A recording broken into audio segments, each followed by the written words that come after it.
Starting to look like a scene kid from 2006. Okay. It's been a while.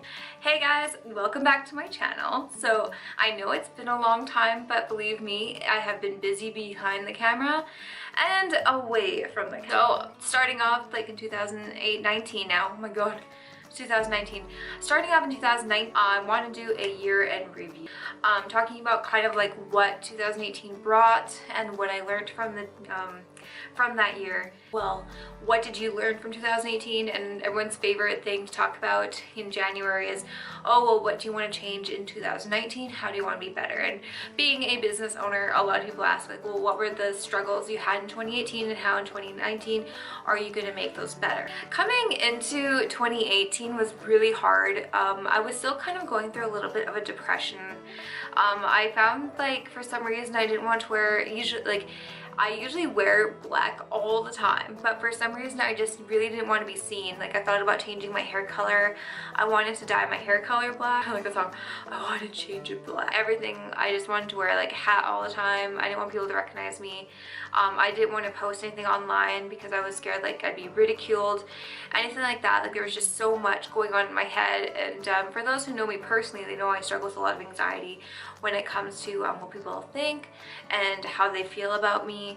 And some people say it's just me being really sensitive, but honestly it's just something I've struggled with my entire constant anxiety of, you know, feeling not good enough and feeling like anxious and feeling like, you know, I need to change or anything like that. But coming into 2018, I was still struggling quite a bit. 2017 was a very hard year. There was a lot going on, and like I posted in my last year in review video, there was just a lot of like negative influences. So coming out into the 2018, I was still struggling with that. I was still carrying a lot of negativity with me, and I remember just waking up in the morning and not even wanting to put makeup on. I was like, well, what am I doing this for? Like obviously I'm not good at this, I'm not successful, I never will be successful, so why would I work so hard? And like it was also pointless. And then something changed. I had an oil change planned for my car early in the morning, and I always used to be a really good morning person. I remember I used to wake up every morning at the crack of dawn, and I'd be super excited to like, you know, start the day. And I was so excited to be myself. I was so excited to be who I was. I loved who I was. But coming like, you know, last January, it was so hard. I don't know what was going on. Anyways, I had this oil change and I planned it up for 9 a.m. and I remember I was late to the oil change because I had overslept because I was sleeping a lot. I just didn't want to wake up in the morning anymore. I had this idea. I was like, oh, I'm really bored. I'll just like throw YouTube on and maybe I'll just like watch a YouTube channel. It's like it came out of nowhere, but it like was there for a purpose. I saw my suggested videos like how to wake up early, and I was like thinking to myself, well, that's a stupid video. Why would somebody need to know how to wake up early? Like that just seems so common sense. Like you just get out of bed, you wake up early. Striked my curiosity, so I played the YouTube video. And I'll link it down below. Like it's kind of lame, it's kind of cheesy, kind of dorky, but you know what? It really struck a chord within me. Like it was Sam Oscurl. She basically was like, yeah, I'm so excited to wake up early in the morning, and this is how I do it. I wake up at 5 a.m. I drink a smoothie, and I have it all planned out, and blah blah blah. And she was super cute and bubbly. And I remember just watching this video. I'm like, man, I want to be that girl. I want to be that person that wakes up early in the morning, excited to live their life because their life's amazing. And I kind of thought, I was like, well, my life can be amazing too if I work hard and I make it amazing. I put the effort into my life. My life should be a masterpiece, and I should be like working so hard to make it everything I've ever wanted. The very next day, I set my alarm clock for like 5 a.m. Something else the vlog said is that she said that she made her bed every morning because it sets you up for something great like to do next. Like you just do one goal in the morning, you accomplish one goal, and then you're inspired to accomplish another goal. And small little goals like that lead up to bigger goals. And I decided that that's what I was going to do. I was going to make my bed in the morning, and I was going to make a great breakfast. I was going to hit the gym. So the next morning I wake up at 5 a.m. and I remember just thinking, I was like, what? Who am I? Like what am I doing? So it definitely wasn't without a struggle, but eventually I got into the habit of waking up at 5 a.m. every morning. And I remember I got addicted to watching different vlogs on how to wake up in the morning, and then I came across Mel Robbins talking about her 5-second rule. And I became obsessed with the 5-second rule. And I really think the 5-second rule is why I came out of my complete depression in 2018. It was 5 seconds. You basically count down 5, 4, 3, 2, 1, and you do the thing you don't want to do, no matter what. It does something to the brain. The countdown, like, it triggers the brain to create a reaction when you hit 1. It's like 5, 4, 3, 2, 1, blast off. You must do what you want to do. I started using that method for everything that I wanted to do and didn't want to do. So if I wanted to send an email to somebody that I knew I had a falling out with and I was not on good terms with anymore, but I knew I had to reconcile it, I knew they wouldn't do it, so I had to do it first. I would put it off for like months and months and months, but when I started doing this, like 5, 4, 3, 2, 1 thing, I just did it. I was like 5, 4, 3, 2, 1, send that email. 5, 4, 3, 2, 1, write that email up and then send it. And so I started accomplishing things so fast. It was so amazing. I couldn't even believe the results that I was getting. So I started doing that with my business. Like I started, 5, 4, 3, 2, 1, answer all your emails. 5, 4, 3, 2, 1. Redo that website.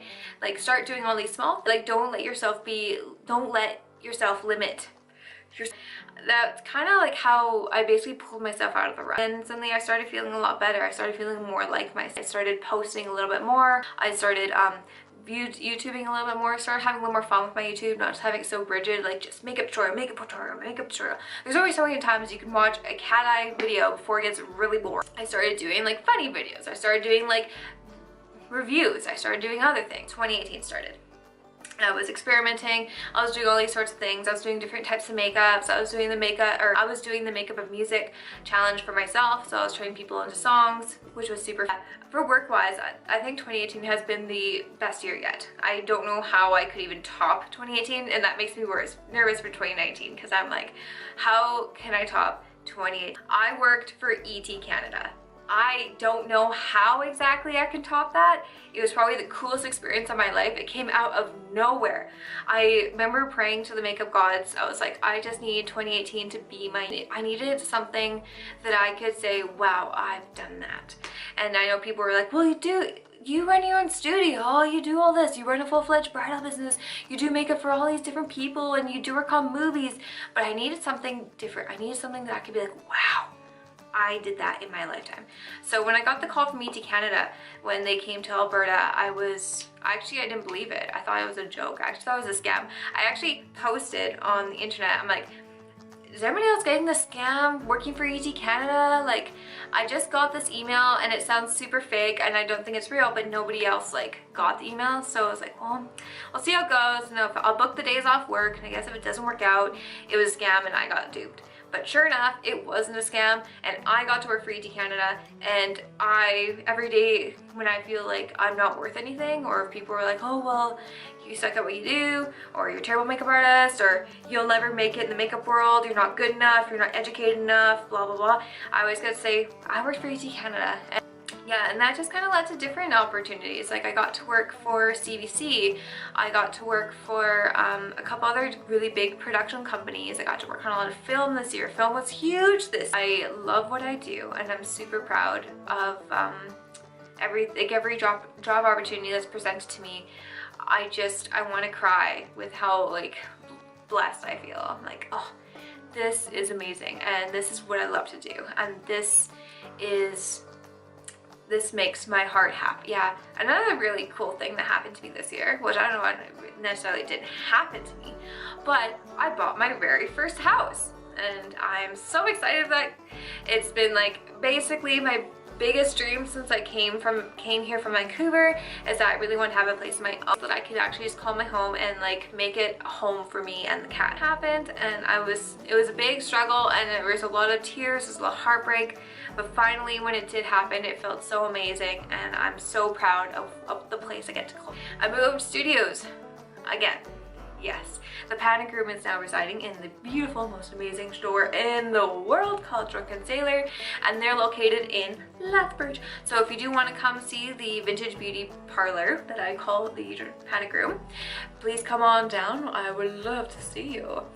We just finished painting and hanging up everything. You can kind of see some of my beautiful retro starburst in the back, and then have this beautiful mirrored wall that's you guys can't see. I'll have to do a tour sometime. We're having the grand opening in a few days. I'm so excited, as well as Drunken Sailor's anniversary party. I really had to struggle with this year is a lot of rejection. I've decided that I was going to take rejection and I was going to use it creatively, and just be like, well, there's no there, but a no is just an opportunity to find a yes somewhere else or find a different type of yes. But I have a lot of people who tell me I can't do you can't do this. You're not good enough for this. You're not trained enough for this. You cannot do this. And it hurts. Like, it really does hurt when you work your whole life to one goal and somebody stands in your way and they're like, no, you can't do this.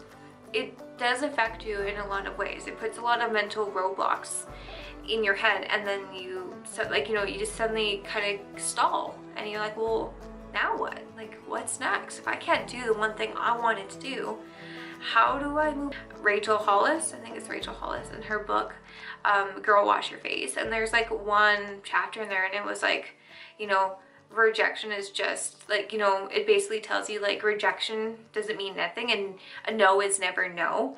And I was like, wait a minute, yeah, that makes sense. No is never an actual like no when it comes. This is purely just success and business wise, okay? If someone tells you no, you can't do the one thing you want to do with your life, that's never just no. It's just no from them. Doesn't mean you can't find your yes somewhere else.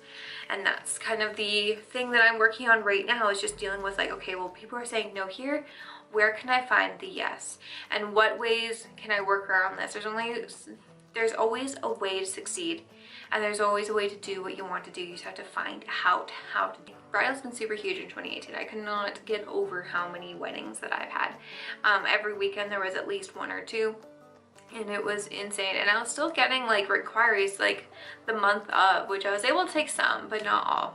I really decided that in 2018 I really want to focus on the bridal. I want to focus a little more on my brides and perfecting the most luxurious service that the brides can have, and really focusing and fine-tuning. I want to become a little more specialized in bridal makeup and in the bridal service. I think it's a really cool thing to do. I think it makes people super happy, and it makes me happy in return, because it's like, well, it's like the one day in their life that they get to be a princess, and you get to be a part of that, you know. And like having a lot of friends get married throughout my, you know, adult life, and I get to be a part of it in the way that I get to do their makeup. I get to touch their face that day. I get to design their makeup look for their wedding. It's very special to me, and I never really thought of it until this year started. I'm like, man, like I get to do a really cool thing for a lot of people, and why not really just tap into that and make it that much more special? Why don't I make it that much better? Last year we did Miss Rockabilly 2018, which was a super cool thing. Like, it was a beauty pageant based in the vintage. Basically the idea was, I remember thinking to myself, man, wouldn't it be cool if Lethbridge had its Viva Las Vegas? And Viva Las Vegas, if you guys don't know, is a cool rockabilly convention that happens in Las Vegas every year in April. And I've always wanted to go, April or May, I can't know. I've always wanted to go. I think it's the coolest thing ever. Everyone dresses up, there's bands playing, there's vendors, like it's just a whole weekend dedicated to like the rockabilly culture. And I always thought, I'm like, man, it would be so cool if Lethbridge just had something like that really cultivated that culture and really brought it forward. When the Ben Tate crew they talked about their car show and how they have this really cool vintage rockabilly band playing. We kind of, Drunken Sailor and I, we kind of like got this idea like, oh yeah, why don't we have like, we sort of try to make it almost like a convention. And then from that, we're like, well, how do we get people to dress up? How do we get people to really get into this? And we kind of came into this idea of Miss Rockabilly Lethbridge, because then we have tons of people coming to dress up. It's gonna be super fun. And then, you know, it'll be kind of kitschy, it'll be cool. There's so many cool things that are like, you know, that Miss Rockabilly Lethbridge kind of brought to the car show. And so I'm really excited for next year, because we are planning another Miss Rockabilly Lethbridge. It's going to be at the Ben Tate Boogie car show. And yeah, like it's going to be just so good. I'm so pumped. Also, like the zombie walk going on every year and stuff. And I'm not stepping back from it fully, but I am kind of bringing on more people to help me plan it, because with the last two zombie walks, it's only been just me planning it.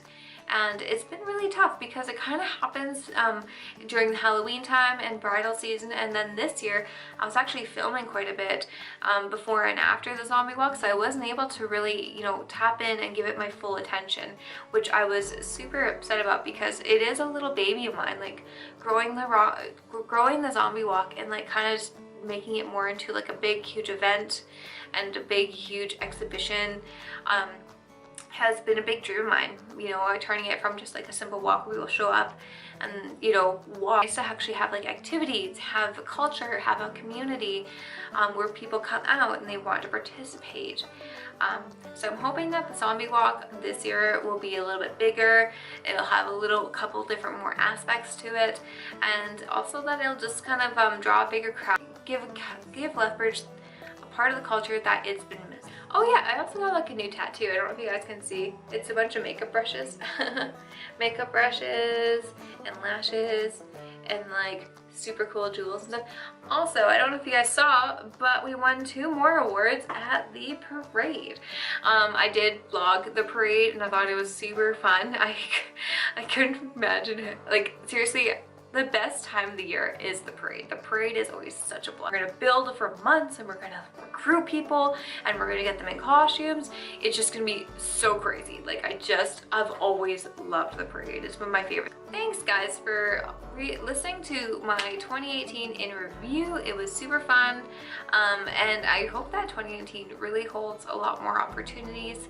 And if you guys have any questions or anything about, you know, the bridal services or anything like that, just post down below. Otherwise, I have a lot of other ideas for vlogs coming in the future of 2019. But if you have any requests or anything, feel free to post those down below too. And don't forget to follow and subscribe. I love you all and thank you so much for all your support. Have a great day guys. Bye.